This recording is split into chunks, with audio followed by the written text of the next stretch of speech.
tem que trazer informação aqui, gente. Que é isso?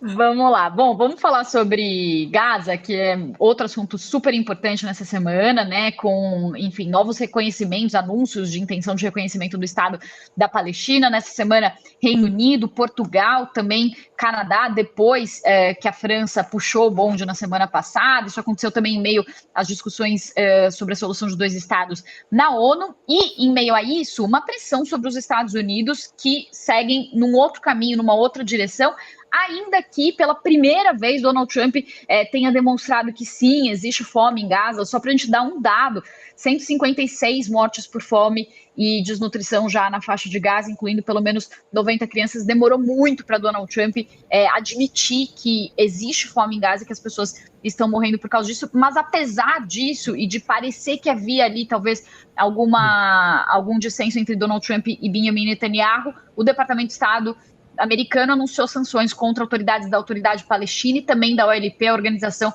para a Libertação da Palestina. Professor Vitaly Brustolin, queria começar com você. O senhor acha que Donald Trump começa a romper um pouco com Netanyahu? Essas sanções para a OLP e para a Autoridade Palestina talvez ainda não indiquem alguma ruptura? O que você acha? Olha, Priscila, sim, há um choque público entre ambos, né? Lembrando que há poucos meses o Trump falava em transformar a faixa de Gaza numa Riviera, né? Que era uma coisa que nem o Netanyahu jamais havia afirmado.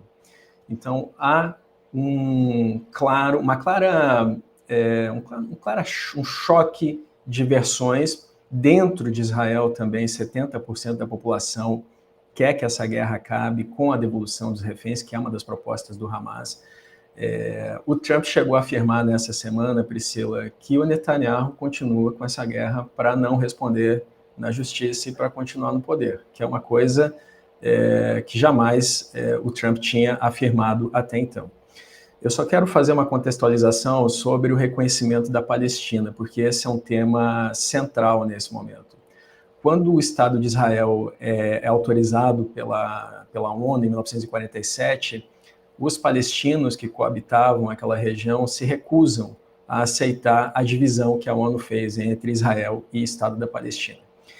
Há uma pesquisa científica de 2020 que mostra que o DNA dos cananeus, que é o povo que habitava naquela região, a história bíblica de quando Moisés chega lá, os cananeus, o DNA deles está espalhado tanto por Israel, quanto pelo Líbano, quanto pela Síria, quanto pela Jordânia, está em toda aquela região. Ou seja, há questões históricas dos dois lados que defendem que podem ficar naquela terra.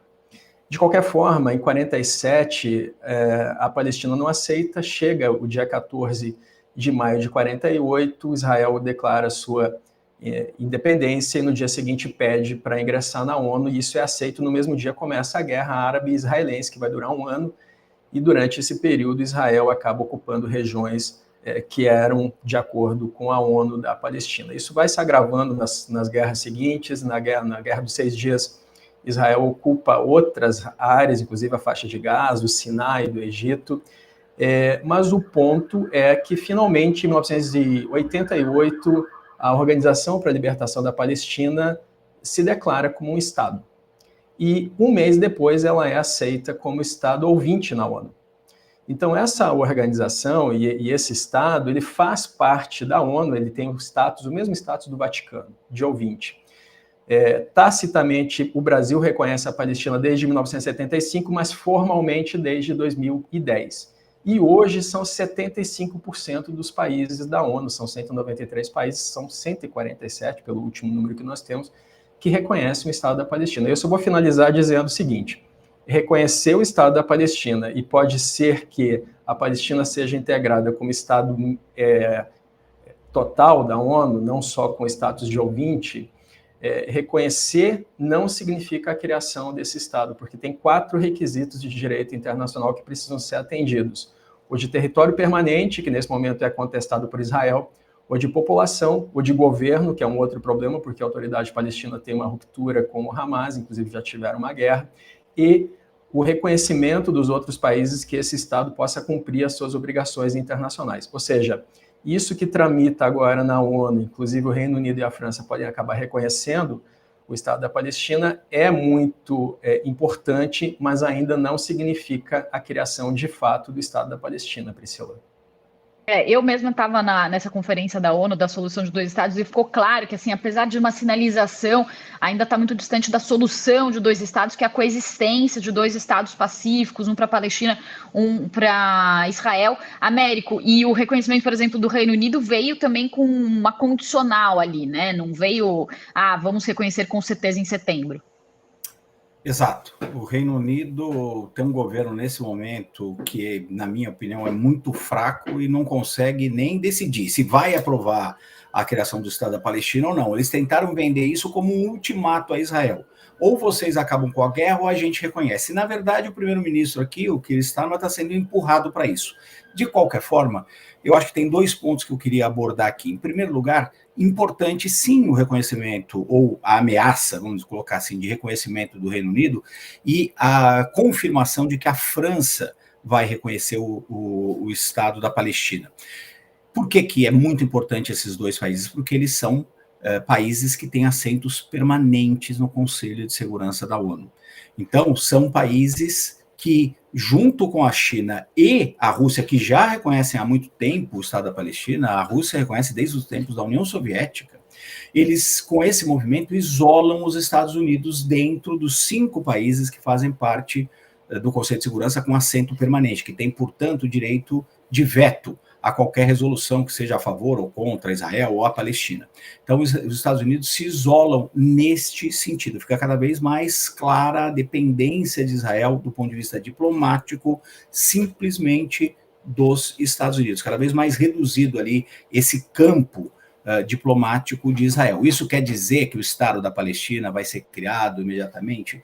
Infelizmente, não. Embora seja a única solução de longo prazo para a questão do conflito naquela região. E não vai ser criado porque está sendo solapado consistentemente pelo governo israelense, em especial por este governo israelense, que é um governo de ultradireita, basicamente. O Netanyahu criou, ele não é um político de ultradireita, mas é um político que criou toda a sua carreira negando a possibilidade de criação do Estado palestino, e hoje depende basicamente de partidos de ultradireita, que tem gente ali que é basicamente racista e que não só não querem o reconhecimento do Estado da Palestina, como querem que a Cisjordânia e Gaza sejam anexados a Israel e que os palestinos sejam expulsos. Então nós estamos falando de grupos ultra-radicais da sociedade israelense. E o outro ponto que eu queria rapidamente tocar é essa resposta dos Estados Unidos ao ficar isolado dentro do Conselho de Segurança, ao reclamar que Canadá, Reino Unido e França reconheceram ou pretendem reconhecer o Estado da Palestina. Qual foi a reação dos Estados Unidos? Foi minar um desses 4 elementos que o professor colocou agora há pouco, que são fundamentais para a criação de um Estado. População, existe a população palestina, apesar dos radicais israelenses negarem isso. É inegável que existe uma população palestina. A questão do território também é inegável, embora esteja disputa, e a disputa pode ser resolvida de muitas formas. O reconhecimento internacional, e o quarto é o governo. Quem é que governa a Palestina? A autoridade palestina, que, ponto fundamental, reconhece a existência do Estado de Israel, quer viver em paz com Israel. Eles declararam isso claramente ao longo dos últimos anos, ao contrário do Hamas. Então, a justificativa que sempre se usou contra os palestinos, contra o Estado da Palestina, foi que um grupo radical, que é o Hamas, e é um grupo radical mesmo, e que não pode fazer parte do futuro governo palestino, e que é responsável pelo início dessa guerra, e que cometeu atrocidades, esse grupo nunca reconheceu o Estado de Israel. Não é o caso da autoridade palestina, muito pelo contrário. Aí os Estados Unidos tiram da cartola uma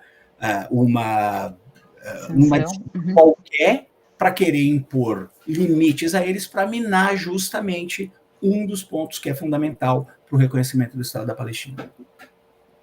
A gente está com pouco tempo, mas, Lori, eu queria te fazer uma pergunta central nessa história toda. Israel diz que o Hamas não quer fazer acordo de cessar-fogo, Hamas diz que Israel não quer fazer um acordo de cessar-fogo. Por que esse acordo de cessar-fogo não sai?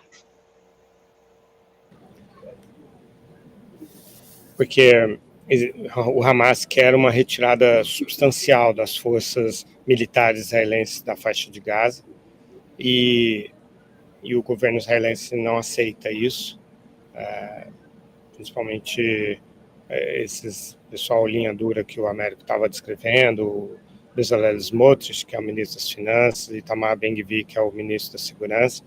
Eles controlam o governo de Netanyahu por causa das cadeiras que eles têm no parlamento, né? Já é um governo que está pendurado por uma cadeira só na Knesset, que perdeu o apoio de um dos partidos ultra-ortodoxos por causa do alistamento de militares, de jovens ortodoxos. Aliás, quando teve uma ida de funcionários, acho que da ONU, e também acho que alguns jornalistas lá no sul, no sul da faixa de Gaza, que os soldados israelenses pediram, por favor, para comunicar que eles estão com burnout, né, que eles não estão aguentando mais essa campanha, iniciada em outubro de 23. E outra coisa significativa que aconteceu, que eu vi na imprensa israelense, foi que a Marjorie Taylor Greene, que é líder da QAnon, que foi patrocinada pelo Trump para ser deputada pela Geórgia em 2018, é uma das líderes do MAGA e da bancada republicana, disse que o que Israel está fazendo na faixa de Gaza é genocídio. E aí jornalistas perguntaram... Tem um movimento do MAGA, né? Uma dissidência dentro do MAGA, hoje. Aí aí perguntaram para o Donald Trump o que ele achava dessa definição dela, e ele falou: é terrível o que está acontecendo lá, é uma coisa terrível, as pessoas estão com muita fome. Uhum. E aí ele então não respondeu se ele acha que é genocídio ou não. Então realmente há uma mudança de percepção realmente em relação a Israel. Teve uma reportagem até do New York Times que eles conversaram com mais de 100 pessoas envolvidas no conflito e que eles mostram que teve uma apresentação de um plano de cessar-fogo que no ano passado Netanyahu estava com essa apresentação, ele ia aceitar esse acordo de cessar-fogo, mas esses ministros conservadores falaram: se você aceitar, a gente vai desembarcar do governo. E nessa mesma reunião, o Benjamin Netanyahu fala: não apresenta a proposta de cessar-fogo porque senão é o fim do meu governo. Então, de fato, é algo também pessoal para Netanyahu. Infelizmente, nosso tempo acabou.